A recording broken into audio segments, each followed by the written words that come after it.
আমরা জন্মের পরে কালেমা পড়েছি লা ইলাহা ইল্লাল্লাহ, আমরা ঈমান এনে ফেলেছি। অনেকে মনে করে আমরা কালেমা পড়েছি, আমরা ঈমান এনে ফেলেছি, এইটা অনেকে মনে করে না। পাশের পাড়ার ঈমান আলীর নাম ঈমান হলেই সেই ঈমানদার হবে না, শুধুমাত্র কালেমা পড়লেই সেই ঈমান আনতে পারবে না। আল্লাহ রব্বুল আলামিন এই ঈমানের বেশ কয়েকটা অর্থ আল্লাহ আমাদেরকে দিয়ে দিয়েছে।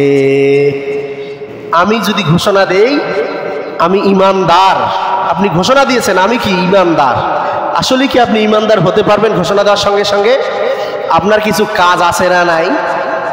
এখন যদি আমরা নিজেকে ঈমানদার হিসাবে ঘোষণা দেই, আমার যদি কাজগুলো আমি না করি, বলেন তো ঈমানদার হিসাবে কি আমি টিকে থাকতে পারবো? জোরে বলেন। এমন ঈমান আমরা এনেছি, সকালে এক কথা বলি আর বিকালে আর এক কথা বলি, ওই ঈমান এনে কি কোনো লাভ আছে? সকালে এক কথা বলি, বিকালে আর এক কথা বলি। 5 আগস্টের আগে আওয়ামী লীগ ছিলাম, 5 আগস্টের পরে আমি বিএনপি হয়ে গেলাম। 5 আগস্টের আগে আমি আওয়ামী লীগ ছিলাম, 5 আগস্টের পরে জামাতে ইসলাম হয়ে গেলাম। এরকম ঈমান আনলে কি ঈমান আনা হবে? ঈমান আনতে হবে এক আল্লাহর উপর, এক আল্লাহর উপর বিশ্বাস করতে হবে যে জীবন বিধানটা আল্লাহ আমাদেরকে দিয়েছেন, ওই জীবন বিধান অনুযায়ী আমাদেরকে চলতে হবে। এখানে যত বাধা আসুক, বিপত্তি আসুক, জুলুম আসুক, নির্যাতন আসুক না কেন, যত ক্ষতির মুখে আমি পড়ি না কেন, আল্লাহর ঈমান থেকে চুল পরিমাণ দূরে সরে যাওয়া যাবে না। জোরে বলেন ঠিক কিনা?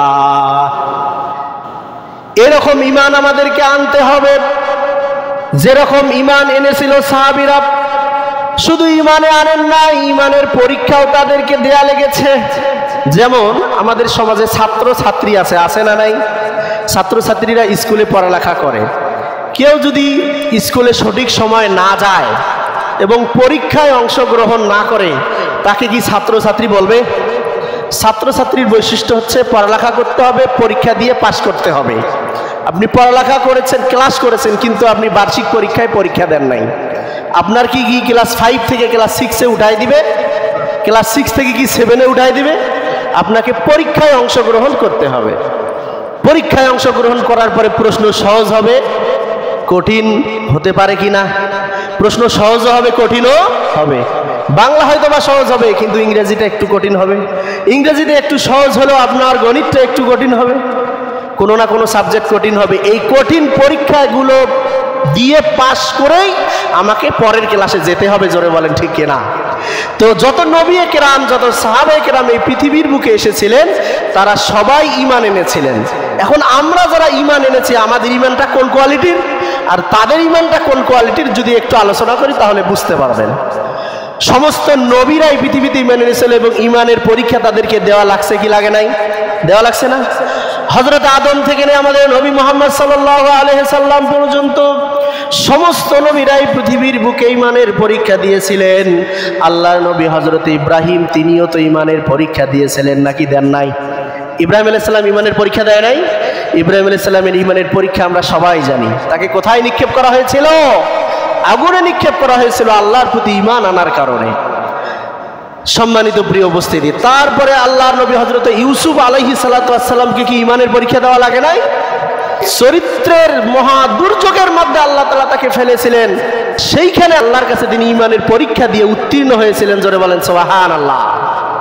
হযরত ইউসুফ কেন, হযরত মুসা আলাইহিস সালাতু ওয়াস সালামকে আল্লাহ তাআলা ঈমানের পরীক্ষা করিয়েছেন, হযরত ঈসা আলাইহিস সালাতু ওয়াস সালামকে আল্লাহ তাআলা ঈমানের পরীক্ষা দিয়েছিলেন। সর্বশেষ আমাদের নবী জনাবে মুহাম্মদুর রাসূলুল্লাহ, তিনিও ঈমানের পরীক্ষা দিয়েছিলেন, ঠিক কি না? ঈমানের পরীক্ষা দিয়েই তারা আজকে উত্তীর্ণ হয়েছে। এখন যদি বলেন আমি ঈমানের ক্লাসে ভর্তি হয়েছি, ক্লাসও করতেছি, কিন্তু আপনি পরীক্ষায় অংশগ্রহণ করলেন না, বলেন তো ওই ক্লাস করে কোনো লাভ আছে? জীবনে আপনি অনার্স মাস্টার্স পাস করতে গেলে কতগুলো পরীক্ষা আপনাকে দিতে হবে। ঠিক তেমনি ঈমান আনলেই হবে না, এর পরীক্ষাগুলো দিতে হবে। যে পরীক্ষাগুলো সাহাবায়ে কেরাম রিদওয়ানুল্লাহি তাআলা আলাইহিম আজমাইনরা দিয়েছেন। জুমার দিনে সংক্ষিপ্ত সময়, আমি সঠিক সময়ে শেষ করবো ইনশাআল্লাহ, একটু মনোযোগ দেন। বিশ্ব নবীর সাহাবী হযরতে সাদ বিন আবু ওয়াক্কাস রাদিয়াল্লাহু তাআলা আনহু, হযরতে সাদ বিন আবু ওয়াক্কাস রাদিয়াল্লাহু তাআলা আনহু ঈমান এনেছিলেন। তার মা তখন ঈমান আনেন নাই। হযরত সাদ বিন আবু ওয়াক্কাস রাদিয়াল্লাহু তাআলা আনহু ঈমান এনেছেন, তিনি তার মায়ের খুব ভক্ত ছিলেন, তিনি মা ভক্ত ছেলে ছিলেন। আমাদের সমাজে এরকম মা ভক্ত ছেলে আছে না নাই? মাকে ছাড়া কিছুই বোঝে না। আল্লাহ তাআলা আমাদের সকলকে মা ভক্ত হওয়ার মতো তৌফিক দান করে দেন, জোরে আল্লাহুম্মা আমিন। তিনি খুব মায়ের খেদমত করেছিলেন, মায়ের প্রতি খুব ভালো আচরণ তিনি করেছিলেন, মা ভক্ত ছিলেন। তার মা বেঈমান ছিলেন, কাফের ছিলেন। তিনি আমাদের নবীর প্রতি ঈমান এনেছে, আল্লাহর কালেমা পড়েছে। সাদ বিন আবু ওয়াক্কাস রাদিয়াল্লাহু তাআলা আনহাকে তার মা বললেন, ওগো বাবা, তুমি ঈমান এনেছো কেন? তুমি ঈমানটাকে ছেড়ে দাও, না হলে আমি তোমার মা না খেয়ে থাকবো, আমি কিছুই খাবো না তুমি যদি ঈমান না ছাড়ো। হযরত সাদ বিন আবু ওয়াক্কাস রাদিয়াল্লাহু তাআলা আনহু তার মাকে বললেন, লা তাফআলিনা ইয়া উম্মু ইন্নী লা আদাউ দীনি হাদা লিশাইইন। মা, আপনি শুনে রাখেন, আপনি যদি কিছু নাও খান তারপরে আমি ঈমান ছেড়ে দিতে পারবো না। আল্লাহু আকবার বলবেন না? সাদ বিন আবু ওয়াক্কাসের মা তারপরে বললেন, ঠিক আছে। তার মা 2 দিন ধরে না খাওয়া কিছুই তিনি খান না, 2 দিন ধরে কিছু খায় না। তার মা শরীরটা অসুস্থ হয়ে গেল, শরীরটা রুগ্ন হয়ে গেল। সাদ বিন আবু ওয়াক্কাসকে তার মা বললেন, ওগো আমার বাবা, এখনো বলো তুমি ঈমান ছাড়বা কিনা? তার মা মনে করেছে মা ভক্ত ছেলে তো, যদি আমি না খেয়ে থাকি মার প্রতি দরদ বেড়ে যাবে, এই চিন্তা করে সে ঈমান ছেড়ে দেবে। তার মা এটাই মনে করেছিল। সম্মানিত প্রিয় উপস্থিতি, প্রিয় হাজিরিন, সাদ বিন আবু ওয়াক্কাস রাদিয়াল্লাহু তাআলা আনহু তার মাকে বললেন, ওগো মা, তুমি 1 দিন 2 দিন কেন, 100 দিন পর্যন্ত তুমি যদি না খেয়ে থাকো আর তোমার জীবনও যদি চলে যায়, আল্লাহ তাআলা তোমাকে যদি 100টা জীবনও দান করে, 100টা জীবন দান করার পরে যদি 100টা জীবনও যদি তোমার চলে যায়, মা ভক্ত সাদ বিন আবু ওয়াক্কাসের চুল পরিমাণ দুঃখ লাগবে না, তারপরেও কশিন কালেও আমি ঈমান ছেড়ে দিতে পারবো না। সুবহানাল্লাহ বলবেন না? এটা হচ্ছে সাদ বিন আবু ওয়াক্কাসের ঈমান। সম্মানিত প্রিয় উপস্থিতি, সম্মানিত প্রিয় উপস্থিতি, প্রিয় হাজিরিন, তারাও তো ঈমান এনেছে, কিন্তু তারা দেখেন ঈমানের পরীক্ষা কিভাবে দিয়েছে। এটা তো সামান্য ব্যাপার, তার শরীরে তো কোনো ক্ষতি হয় নাই। তার মা রাগ করেছে, মন খারাপ করেছে, তার মা বিধর্মী, মন খারাপ করেছে, অসুবিধা নাই। কিন্তু আল্লাহর নবীর সাহাবী হযরতে বেলালের কথা আপনারা সবাই শুনেছেন। বিশ্বনবী সাল্লাল্লাহু আলাইহি ওয়াসাল্লামের সাহাবী হযরতে বেলাল, সে একজন হাবশী গোলাম মানুষ ছিলেন, কালো কুসকুসে খাটো মানুষ ছিলেন। হযরতে বেলাল বিশ্বনবীর কালেমা পড়েছে, ঈমান এনেছে। কাফের মুশরিক বেঈমানেরা তাকে বলেছে, ও বেলাল, তুমি বিশ্বনবীর ঈমান তুমি ছেড়ে দাও, বিশ্বনবীর প্রতি ঈমান তুমি ছেড়ে দাও, কালেমা ছেড়ে দাও, না হলে তোমাকে খুব কড়া জবাব দিতে হবে। হযরতে বেলাল বললেন, আমার জীবন বেঁচে থাকা সত্ত্বেও আমি বিশ্বনবীর ঈমানকে ছেড়ে দিতে পারবো না। হযরতে বেলালকে ধরে নিয়ে গিয়ে তারা তার খাবার দাবার বন্ধ করে দিয়ে দিল। শুধু খাবার দাবার কেন, তার ঘুমকে কেড়ে নিল। তারপরে বলল, বেলাল তুমি ঈমান ছাড়বা কিনা বলো।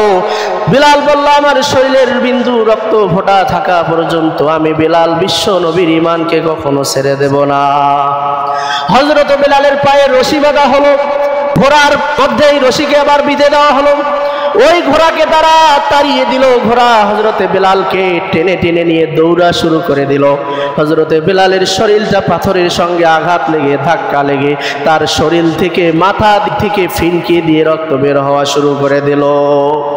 হযরতে বেলাল তবুও ঈমান ছাড়ে না। ঘোড়া পর্যন্ত শরীর তার নিস্তেজ হয়ে গিয়েছে, দৌড়া বন্ধ করে দিয়েছে। ঘোড়া থেকে তার রশিটা খুলে হযরতে বেলালকে ধরে নিয়ে গিয়ে মরুভূমির উত্তপ্ত বালুর উপরে হযরতে বেলালকে শোয়ায় দেওয়া হয়েছে। 2 পা 2 হাত 2 দিকে বেঁধে দেওয়া হয়েছে। হযরতে বেলালের চতুর্দিকে কাফের মুশরিক বেঈমানেরা দাঁড়িয়েছে। লোহার রড নিয়ে হযরতে বেলালের শরীরে আঘাত করা শুরু করে দেওয়া হয়েছে, আর বলেছে, বেলাল তুমি ঈমান ছাড়বা কিনা বলো। হযরতে বেলাল বলল, আমার শরীরের শেষ রক্ত বিন্দু পর্যন্ত আমি টিকে থাকবো, তবু আমি ঈমান তোমাদের কাছে বিক্রি করে দেব না। সুবহানাল্লাহ। এই হযরতে বেলালকে এইরকম কঠিন নির্যাতন তারা করেছে। হযরতে ওমর ফারুক রাদিয়াল্লাহু তাআলা আনহুর শাসন আমলে তিনি সাহাবীদেরকে বলতেছেন, ও বিশ্বনবীর সাহাবীরা, তোমরা কি জানো ইসলামের জন্য হযরতে বেলাল কতই না কষ্ট করেছে। ইসলামের জন্য হযরতে বেলাল অনেক কষ্ট করেছে। হঠাৎ করে হযরতে খাব্বাব রাদিয়াল্লাহু তাআলা আনহু দাঁড়িয়ে গেলেন, লাব্বাইকা ইয়া আমিরুল মুমিনিন। হে আমিরুল মুমিনিন, আপনি থামেন, আপনি বিলালকে সবচাইতে বেশি কষ্ট করেছে ইসলামের জন্য এই কথা বলেছেন, আপনি জানেন না আমি খাব্বাব ইসলামের জন্য হযরতে বিলালের চাইতে কত বেশি কষ্ট করেছি। খাব্বাবকে বললেন, ও খাব্বাব তুমি কি কষ্ট করেছো? হযরতে খাব্বাব রাদিয়াল্লাহু তাআলা আনহু তার শরীর থেকে জামাটা খুলে ফেললেন, তার শরীরের দিকে হযরত ওমর দাঁড়িয়ে বললেন, ও খাব্বাব, এই যে তোমার শরীরের মধ্যে বড় বড় একগুলো গর্ত দেখা যাচ্ছে, এগুলো কিসের গর্ত? হযরতে খাব্বাব বললেন, ইয়া আমিরুল মুমিনিন, ইসলাম কবুল করার কারণে, ইসলাম গ্রহণ করার কারণে কাফের মুশরিক বেঈমানেরা আমাকে হাত দুইটা বেঁধে দিয়েছে, মোটা মোটা রশি দিয়ে পা বেঁধেছে, আমার কোমরে রশি দিয়ে টেনে টেনে নিয়ে গিয়ে আমাকে শোয়াই দিয়েছে মরুভূমির বালুর উপরে, তারপরে আমার শরীরের উপরে জ্বলন্ত অঙ্গারগুলো, আগুনের লাল হওয়া বড় বড় অঙ্গারগুলো আমার শরীরের উপরে দিয়ে দিয়েছে। এই আগুনের আঁচে, আগুনের তাপে আমার শরীরের রক্ত মাংসগুলো গলে গলে জমিনে পড়ে গিয়েছে। ইয়া আমিরুল মুমিনিন, ইসলামের জন্য আমি অনেক কষ্ট করেছি। কাফের মুশরিক বেঈমানেরা আমাকে বলেছিল, হে খাব্বাব তুমি ঈমান ছাড়বা কিনা বলো। খাব্বাব বলেছিল, আমি ঈমান ছাড়বো না। এরকম অঙ্গার কেন? হাজার হাজার শত শত কোটি কোটি অঙ্গার দিয়ে আমি খাব্বাবের শরীরটাকে যদি ঝলসে দাও, জ্বলে পড়ে যদি তোমরা ছারখার করে দাও, আমি খাব্বাবের জীবন চলে যাবে, তারপরে ঈমান থেকে আমি চুল পরিমাণ দূরে সরে যাব না। সুবহানাল্লাহ। এটা হচ্ছে হযরতে খাব্বাবের ঈমানের পরীক্ষা দেওয়ার ইতিহাস। সম্মানিত প্রিয় ভাইরা আমার, সাহাবীদের ঈমান আর আমাদের ঈমান কি এক? জোরে বলেন। সাহাবীদের ঈমান আমাদের ঈমান এক নয়, আমাদেরকে সাহাবীদের মতো ঈমান আনতে হবে। এখন প্রশ্ন করতে পারেন, হুজুর সাহাবীদের মতো আমরা কিভাবে ঈমান আনবো? তারা তো রাসূলকে দেখেছে, রাসূলের সঙ্গে থেকেছে। যারা সাহাবী ছিলাম না, আমরা যারা সাহাবী ছিলাম না, আমরা নবীকে দেখি নাই, এরকম ঈমান আনা তো আমাদের পক্ষে সম্ভব নয়। এরকম চিন্তা করা যাবে? আমি নবীর ইতিহাস বাদ দিলাম, বর্তমান যুগের ইতিহাস বলি, গত শতাব্দীর ইতিহাসেই বলি, ইসলামের জন্য কত কষ্ট তারা করেছে। সারা পৃথিবীর মধ্যে উল্লেখযোগ্য একটা ইসলামী সংগঠন যেটা মিশরে প্রতিষ্ঠিত হয়েছিল, যে সংগঠনটা প্রতিষ্ঠা করেছিলেন সৈয়দ হাসান আল বান্না। নাম শোনেন নাই? সৈয়দ হাসান আল বান্না ইসলামী সংগঠন প্রতিষ্ঠা করেছিলেন, যে সংগঠনের নাম হচ্ছে ইখওয়ানুল মুসলিমিন। জোরে বলেন কি? ইখওয়ানুল মুসলিমিন একটা ইসলামী সংগঠন তিনি প্রতিষ্ঠা করেছিলেন। তার কারণ হলো পৃথিবীর সাম্রাজ্যবাদী শক্তিরা, পৃথিবীর ইসলাম বিদ্বেষী শক্তিরা মুসলমান রাষ্ট্রগুলোকে তারা একের পর এক দখল করে নিতেছিল, একের পর এক দখল করে নিতেছিল। তো সৈয়দ হাসান আল বান্না তিনি চিন্তা করলেন, আমাদেরকে একটা ইসলামী সংগঠন তৈরি করতে হবে। যদি আমরা একটা ইসলামী সংগঠন তৈরি করে সমস্ত মুসলমানেরা যদি আমরা একই প্ল্যাটফর্মে আসতে পারি, তাহলে মুসলিম দেশগুলো বিধর্মীদের হাত থেকে রক্ষা পাওয়া সম্ভব হবে। সম্মানিত প্রিয় উপস্থিতি, প্রিয় হাজিরিন, এই সৈয়দ হাসান আল বান্না তিনি ইখওয়ানুল মুসলিমিন এই সংগঠনটা তৈরি করেছিলেন মিশরে। পরবর্তীতে মধ্যপ্রাচ্যের অনেক দেশে এই সংগঠনটার বিস্তৃতি ছড়িয়ে গিয়েছিল। জোরে বলেন সুবহানাল্লাহ। সৈয়দ হাসান আল বান্নার ইতিহাস, তার জীবনী উইকিপিডিয়াতে আপনারা সার্চ দিয়ে দেখবেন, শুধু লিখবেন সৈয়দ হাসান আল বান্নার জীবনী ইতিহাস, তাহলে আপনারা পেয়ে যাবেন তিনি ইসলামের জন্য যে ত্যাগগুলো, যে কষ্টগুলো তিনি স্বীকার করেছেন। ইসলামী আন্দোলনের ইতিহাসে এরকম ত্যাগ স্বীকার কেউ করে নাই। জোরে বলেন ঠিক কিনা? সম্মানিত প্রিয় ভাইরা আমার, প্রিয় উপস্থিতি, সৈয়দ হাসান আল বান্না তাকেও দুনিয়া থেকে শহীদ করে দেওয়া হয়েছে। তার নেতা কর্মীদেরকে গ্রেফতার করে জেলখানায় নিয়ে যাওয়া হয়েছে। সৈয়দ হাসান আল বান্নাকেও দুনিয়া থেকে বিদায় করে দেওয়া হয়েছে। বিশাল ইতিহাস আমি শেষ করে দিচ্ছি। সৈয়দ হাসান আল বান্না মিশরের কায়রোতে একটা প্রোগ্রামে উপস্থিত হয়ে গিয়েছিলেন। প্রোগ্রামের নাম হচ্ছে ইয়ার মুসলিম অ্যাসোসিয়েশনসের একটা প্রোগ্রামে তিনি অংশ নিয়েছিলেন। প্রোগ্রাম থেকে বের হয়ে তিনি যখন গাড়িতে উঠতেছিলেন, হঠাৎ করে দুষ্কৃতিকারীরা, শত্রুরা, বেঈমানেরা সৈয়দ হাসান আল বান্নার দিকে লক্ষ্য করে গুলি ছড়িয়েছিলেন। আল্লাহর বান্দা সৈয়দ হাসান আল বান্না ওই গুলিতে দুনিয়া থেকে সে বিদায় হয়ে গিয়েছে। বিশাল ইতিহাস, আমি ওইদিকে যাব না। 1949 সালের ঘটনা। 1900 কত সালের ঘটনা? 49 সাল। এটা কি 1400 বছর আগের ঘটনা? 49 সালে তাকে গুলি করে দুনিয়া থেকে বিদায় করে দেওয়া হয়েছে। মিশর আর একজন ব্যক্তি ছিলেন, আমরা সবাই যাকে কম বেশি চিনি, যার নাম হচ্ছে সৈয়দ কুতুব রহমাতুল্লাহ আলাইহি। সৈয়দ কুতুব রহমাতুল্লাহ আলাইহি নাম শুনেছেন? সারা পৃথিবীতে একটা প্রসিদ্ধ তাফসির গ্রন্থ আছে, যে তাফসির গ্রন্থের নাম হচ্ছে তাফসির ফি জিলালিল কোরআন।